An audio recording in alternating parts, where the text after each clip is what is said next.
the standoff in Oregon that we talked a lot about last week, we talked with Linda Tirado, took kind of a dramatic turn this week with the leader and several armed militants arrested. While going out for a community meeting, several cars were pulled over, and Ammon Bundy and a few others surrendered to the FBI. One group member, Lavoy Finicum, who had become something of a spokesman for the group, was shot and killed by an FBI agent. Supporters of the militants had tried to make Finicum a martyr since his death, claiming that he was on his knees when the police opened fire.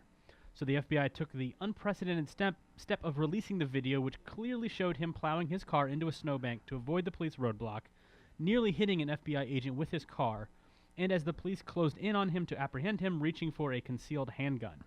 Finicum had previously expressed that he would rather die than be taken to jail. He told CNN, quote, "There's no way I'm going to sit in a concrete cell where I can't see the stars and roll out my bedroll on the ground. That's just not going to happen." So, and it's when I say I've lived a good life, God's been gracious to me. So, look, it might surprise you that I have this reaction, but I actually think Lavoy Finicum was the martyr to his own delusions and the stories we tell ourselves. There's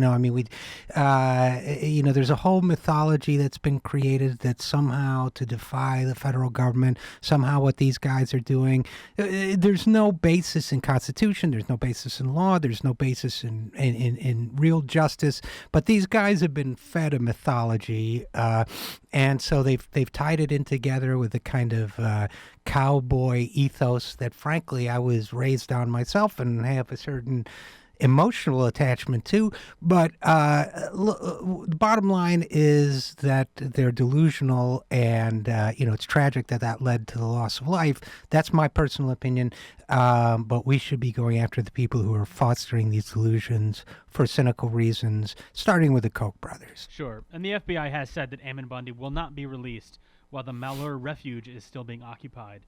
Bundy has called for the remaining armed militants to leave the refuge. However, it's widely understood that those arrested are the more moderate members of the group, and the remaining occupiers are kind of a nasty grade of militant, the ones that are left there.